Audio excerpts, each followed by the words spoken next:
Hello students, and welcome to Lesson 6, Day 3. Today we're going to be talking about the song Deck the Halls, and we're going to do the first part of this song. Okay? Let's get into our G position. Here we are. G, A, B, C, D. And I'm going to go for the right hand to start us off.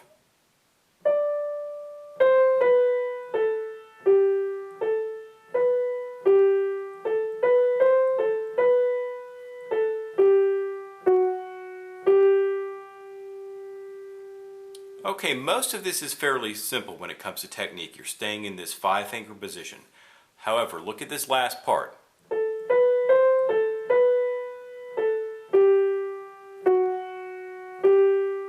Did you see what I did? I kept my thumb on G, moved over 2 to F sharp, and then thumb back to G. Now don't forget, all Fs have to be F sharp. We explained that in Lesson 1. When we talked about key signatures. This becomes F sharp. This is how we're going to start breaking out of our 5-finger position. This is called what I call the throw over technique. Look at this. Our thumb can go under, or we can throw fingers over. In this case, we're doing what I call the throw over technique.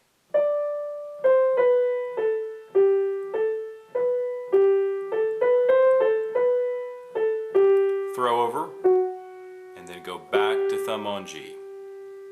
Okay? You may wonder why we did this. Well, really we don't have too many options. For example, we could start a little bit lower, right?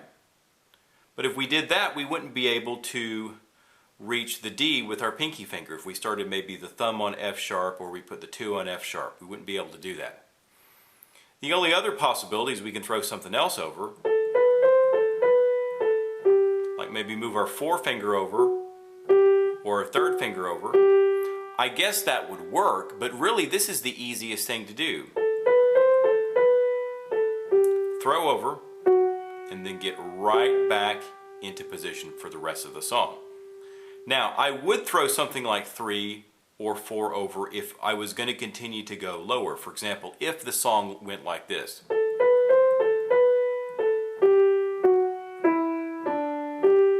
Let's pretend that's how the song actually went. It doesn't go that way. But if it was going to do something like that, I would throw more fingers over. However, since I'm going to go right back up, I'm going to play G, F sharp, go right back to where I was, I might as well just throw the 2 over, okay? So that's our throw over technique. We keep the hands basically in position, just throw over one, and then go right back into position. Okay?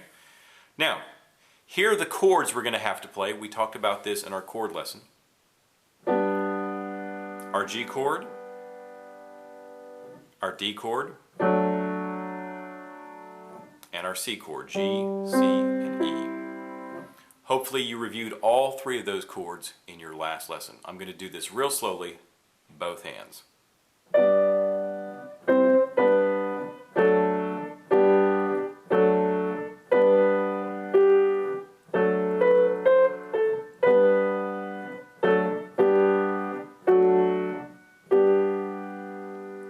One more time.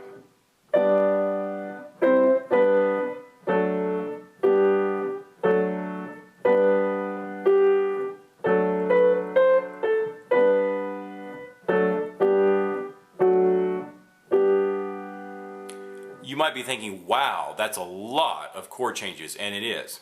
But here are some helpful hints to make this a little bit easier for you. First off,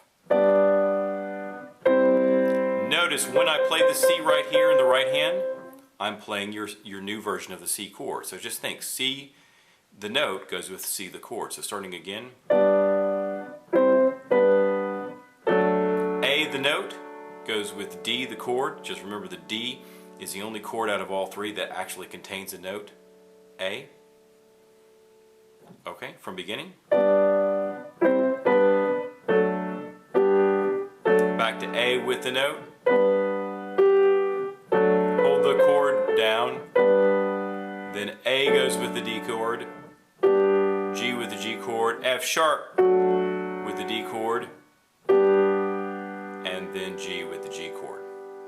So the best way to think of this is that there's only certain notes in the right hand that are going to go with certain chords. For example, only A and F sharp sound really good with the D major chord.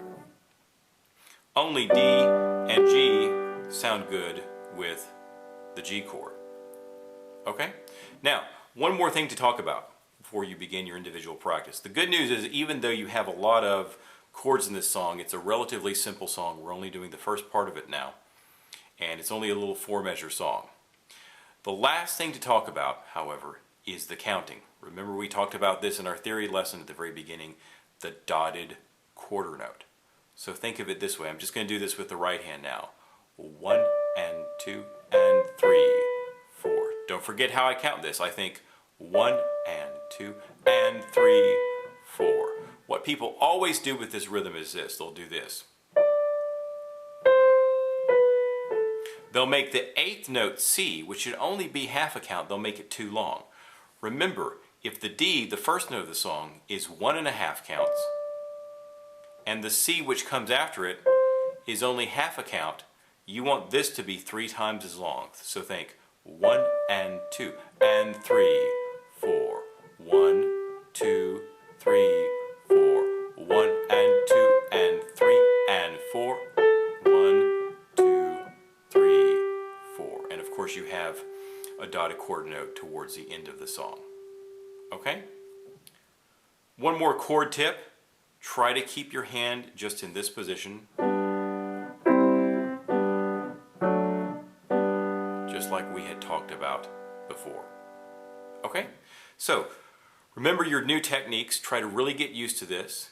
And hopefully you've written the notes into this song by the time you're watching this video. And in the next song, we're going to actually get to play some Mozart and do some of those Alberti basses that we talked about with our chords.